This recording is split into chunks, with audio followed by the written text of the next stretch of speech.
Votre semaine riche de vie abondante est un autre format de partage de la vie et la vie abondante. Elle est hebdomadaire et vous permettra de grandir davantage avec Dieu pour son unique gloire. Ne la ratez pas et ne la gardez pas que pour vous, mais partagez-la car il y a plus de joie à donner qu'à recevoir. Demeurez pleinement bénis. Bien-aimés, nous voici encore dans une nouvelle semaine de grâce en grâce et de gloire en gloire. Et nous disons merci à Dieu pour cette nouvelle semaine qu'il nous accorde en pleine santé, avec sa force, son amour, sa joie de vivre. Vraiment, que toute la gloire lui revienne dans le nom de Jésus-Christ.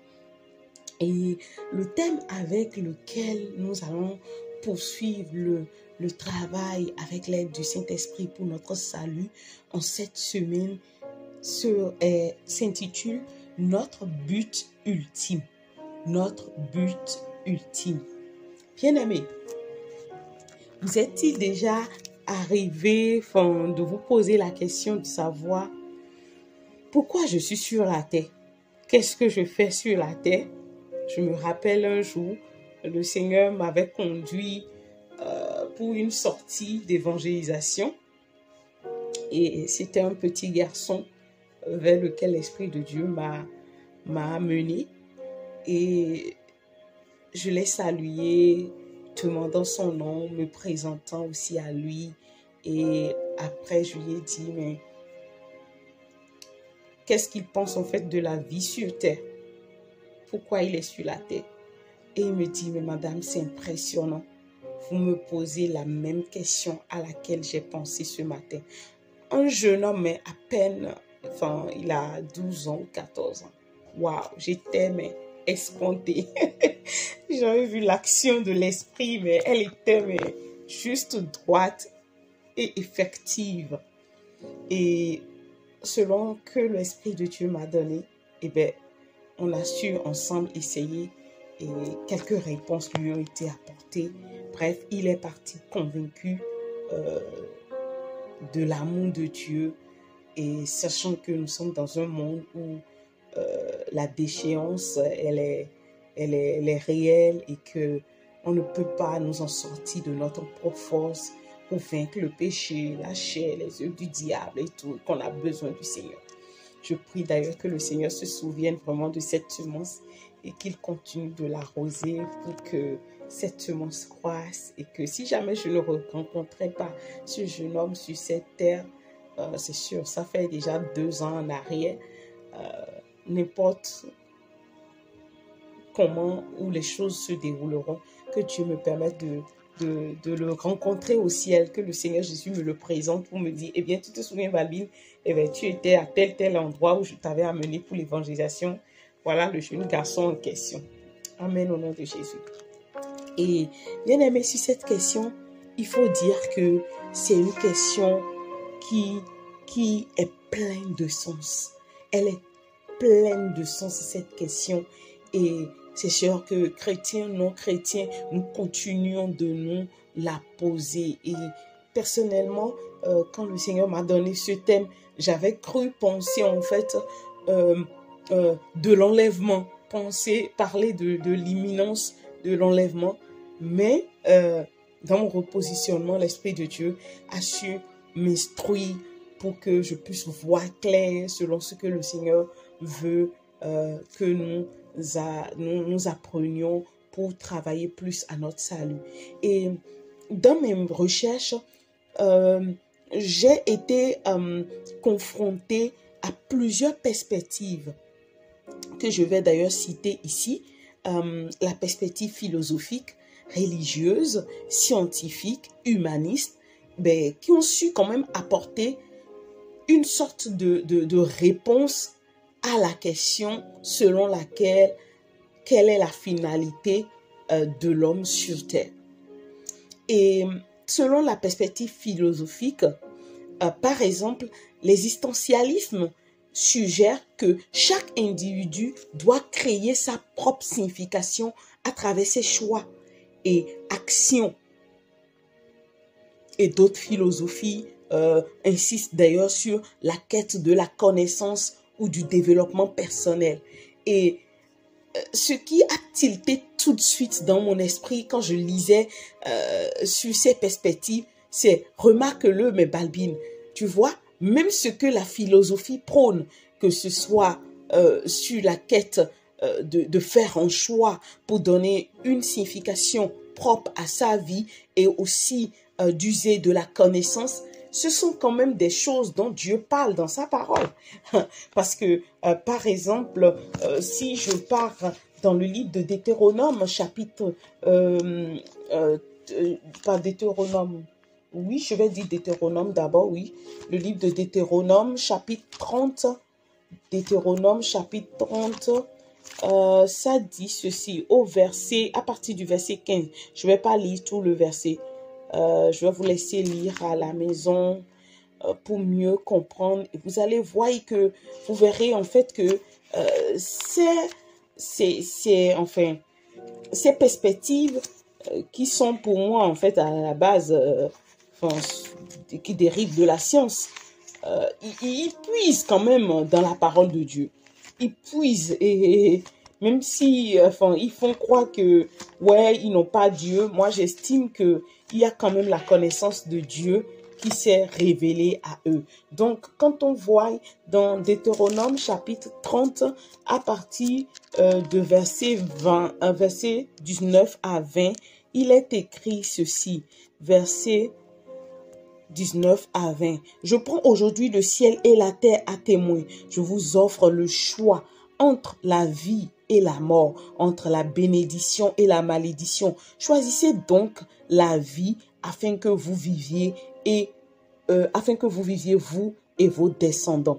Choisissez d'aimer l'Éternel votre Dieu, de lui obéir, de lui rester attaché, car c'est lui qui vous fait vivre et qui pourra vous accorder de passer de nombreux jours dans le pays que l'Éternel a promis par ses serments de donner à vos ancêtres Abraham, Isaac et Jacob. Amen.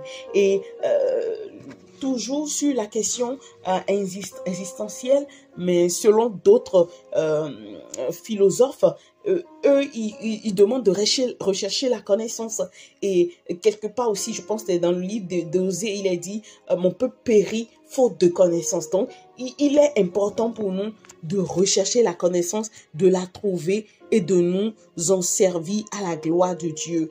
Et une autre perspective, celle de la science, dit que d'un point de vue biologique, la finalité de l'homme peut être vue comme la survie et la reproduction de l'espèce. Et oui, et Genèse chapitre 28 nous dit comment Dieu nous donne en fait l'ordre de nous reproduire sur la terre. Et la perspective humaniste qui dit en fait par exemple que le bien-être collectif, la justice sociale, la paix et le progrès de l'humanité sont en fait des quêtes qu'on doit rechercher, eh bien, ils n'ont puisé nulle part que dans la parole de Dieu. Parce que quand on va voir, par exemple, dans le livre de Romains, chapitre 14, le livre de Romains, chapitre 14, au verset 17, Romains 14, verset 17, on lit que... Romains 14, verset 17. Il dit ceci. Car le règne de Dieu ne consiste pas à réglementer le manger et le boire, mais par l'Esprit Saint à nous rendre justes et à nous donner la paix et la joie. Amen. Amen. Et quand nous abordons aussi la religion, les différentes sortes de religions, les traditions religieuses, la finalité de l'homme est liée en fait à la recherche de la spiritualité, de la dévotion et pour atteindre un état de grâce. Et le christianisme a pour objectif que nous aimons Dieu, que nous le servons. Et dans toute cette réflexion que j'ai su mener après les recherches, j'ai compris en fait que, mais en réalité, notre but ultime, c'est de ressembler au Seigneur Jésus. c'est en lui. Notre but est en lui. Et c'est de lui ressembler. Et l'Esprit de Dieu m'a conduit dans sa parole, la parole du Seigneur Jésus-Christ, dans l'Évangile selon Jean, chapitre 14. Je vais le lire. Chapitre 14, verset 1 jusqu'à 14. Je le lis.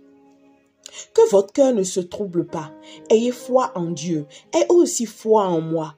Dans la maison de mon Père, il y a beaucoup de demeures. Si ce n'était pas vrai, je vous l'aurais dit. En effet, je vais vous préparer une place. Lorsque je vous aurai préparé une place, je reviendrai et je vous prendrai avec moi, afin que vous soyez, vous aussi, là où je suis. Mais vous connaissez le chemin de l'endroit où je me rends. Thomas lui dit, « Seigneur, nous ne savons même pas où tu vas. Comment pourrions-nous savoir par quel chemin on y parvient? » Le chemin, répondit Jésus, « c'est moi, parce que je suis la vérité et la vie. Personne ne va au Père sans passer par moi. Si vous me connaissez, vous connaîtrez aussi mon Père. Et maintenant déjà, vous le connaissez. Vous l'avez même vu. » Philippe intervient. « Seigneur, montre-nous le Père et cela nous suffira. » « Et quoi? » lui répondit Jésus. « Après tout le temps que j'ai passé avec vous, tu ne me connais pas encore, Philippe? Celui qui m'a vu a vu le Père. Comment peux-tu dire, montre-nous le Père? Ne crois-tu pas que je suis dans le Père et que le Père est en moi? Ce que je vous dis, je ne le dis pas de moi-même. Le Père demeure en moi et c'est lui qui accomplit ainsi ses propres œuvres. Croyez-moi, je suis dans le Père et le Père est en moi. Sinon, croyez au moins à cause des œuvres que vous m'avez vu accomplir. Vraiment, je vous l'assure, celui qui croit en moi accomplira lui-même les œuvres que je fais. Il en fera même de plus grandes parce que je vais auprès du Père. Et quoi que ce soit que vous demanderez en mon nom, je le réaliserai pour que la gloire du Père soit manifestée par le Fils. Je le répète, si vous demandez quelque chose en mon nom, je le ferai. Amen. Et bien aimé, fort ce test, on comprend que notre but ultime, c'est Jésus-Christ. C'est de le ressembler. C'est d'avoir foi en lui. Et dans ce test, nous avons deux personnes qui sont diamétralement opposées dans le monde spirituel, c'est-à-dire Thomas. Thomas qui a été sapé par l'incrédulité avant la mort de Jésus-Christ et même après sa résurrection. Et Philippe, lui, il était là, il croyait quand même, mais il sentait qu'il restait encore quelque chose. Donc, on a un incrédule d'emblée, mais qui reste toujours à la poursuite du Seigneur, et un crédule, mais qui continue de se poser beaucoup de questions, qui estime qu'il y a encore quelque chose à connaître et à discerner et à découvrir. Et quand Jésus leur parlait ainsi, il leur parlait en fait de tout son cœur, parce que son départ était presque proche. Et de la même manière, bien-aimés, que nous pouvons sentir que son retour est proche, notre but que nous devons sauvegarder au-delà de toute chose, c'est de le ressembler. C'est de le ressembler. Vous voyez aujourd'hui, le monde, même nous les chrétiens, nous le savons. Nous avons la conviction que la foi chrétienne a dégringolé. Pourquoi? Parce que les mœurs ont été sapées. La quête de la recherche du grain effréné vient nous aveugler, vient nous limiter pour nous faire croire que oui, c'est en possédant, c'est en bâtissant, c'est en réalisant qu'on est quelque chose. Mais ici, ce n'est pas du tout le cas. Ce que le Seigneur est en train de nous dire, sur lui, il devait rester et doit rester notre but. Et c'est quand nous avons cette conscientisation que nous avons le goût, l'amour, la force de travailler de plus en plus, de plus ample, d'aller de l'avant malgré tout et de ne pas ramer. Aujourd'hui, je remarque une tiédeur qui ne dit pas son nom. La perte de l'amour de beaucoup de chrétiens. Et cet amour, c'est, pour dire même refroidi, c'est pas le bon mot. Mais beaucoup ont perdu l'amour. Beaucoup ont perdu l'amour. D'autres à cause des difficultés par lesquelles ils sont passés. D'autres parce qu'ils n'ont pas vu des modèles, des exemples typiques en des leaders comme les pasteurs, apôtres et autres que le Seigneur a établis sur eux. Et ce n'est pas non plus la faute de ces derniers. C'est tout simplement parce que nous manquons à ce but-là qu'est Jésus-Christ. Et la Bible le dit, que là où le péché surabonde, la grâce de Dieu, là où le péché a abondé, la grâce de Dieu surabonde. Et moi, je suis de ceux qui croient que nous sommes c'est le temps où nous devons être visités, mais comme jamais. C'est le temps où la palpabilité de la présence du ciel sur la terre doit être effective. Mais est-ce que nous nous disposons pour en recevoir? Est-ce que nous nous mettons à part? Est-ce que nous prenons de nos samedis pour dire, aujourd'hui, je ne sors pas. Mon cher époux, ma chère épouse, ne me cherche pas. Je vais dans la gloire de Dieu. Je vais seul à la recherche de Dieu. Je vais prendre un temps de retraite, ne serait-ce que pour ce samedi. J'en ai besoin. Et c'est quand nous serions en train de le faire de part et d'autre. C'est en ce moment que, quand nous nous rassemblons dans nos lieux de culte, qu'un feu va nous embraser. Et je sais que something will happen. Quelque chose va se passer. Que nous le veuillons ou pas. Parce que là, quand je suis en train de le dire, je me rappelle de ce qu'on a partagé la semaine dernière. Je crois que l'Esprit a aussi dit de pareilles choses de ma bouche. Et je prie que toi qui m'entends et moi qui parle et ceux qui entendront, que nous faisions partie vraiment de ceux qui seront choisis par le Seigneur pour ce feu. Parce que le monde attend la révélation ardente des enfants de Dieu que nous sommes. Si ce n'est pas le cas, bien-aimés, nous aurons pire que les présidents que nous avons à la tête de nos nations. Leur dictature là, c'est ça qui va nous pousser à rechercher le Seigneur. Je prie que ce ne soit point le cas dans le nom puissant de Jésus. Parce que oui, le Seigneur n'aura de choix que de le permettre pour que nous recourons à lui. Ce n'est pas vraiment ce qu'il nous faut, parce que moi personnellement, je ne suis pas celle qui recherche le Seigneur quand ça devient chaotique. Non, j'aime quand bien même tout est normal, quand tout va très bien, c'est en ce moment-là que j'aime aller plus à la quête du Seigneur. Je n'irai pas plus loin. Nous avons pour habitude de nous entretenir avec un verset à mémoriser. Et celui qui a sauté dans mon cœur quand j'étais en train de préparer se trouve dans le même verset du test d'appui, qui est le verset 21 de l'évangile de Jean chapitre 14, qui dit ceci. Celui qui m'aime vraiment, c'est celui qui retient mes commandements et les applique. Mon Père aimera celui qui m'aime. Moi aussi, je lui témoignerai mon amour et je me ferai connaître à lui. Je m'arrête là et je prie.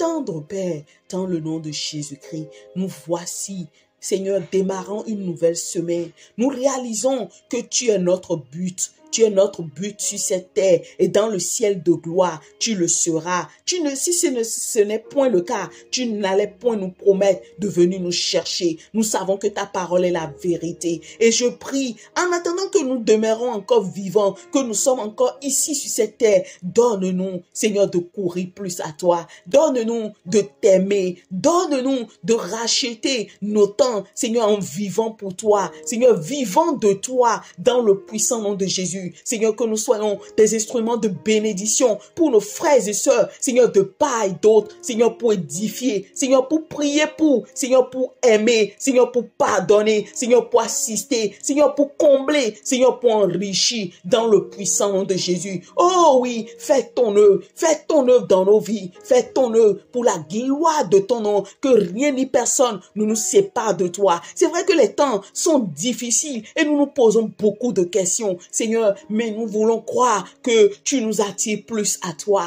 Seigneur, pour être ces flambeaux, Seigneur, que tu pourras utiliser, Seigneur, pour allumer, Seigneur, le feu, là où les feux de vie de Christ Jésus sont éteints, Seigneur, que nous soyons ces flambeaux à la gloire de ton nom. Nous déclarons notre semaine bénie au nom puissant de Jésus. Nous déclarons que ton esprit, Seigneur, nous couvre de son nom et nous guide en toi, Seigneur, pour toi, dans le nom puissant de Jésus, et nous dépendons de toi, Seigneur, pour croître, Seigneur, par toi, et pour aimer, et pour aller de l'avant à la gloire de ton nom. Merci, Père, au nom de Jésus-Christ, nous avons prié.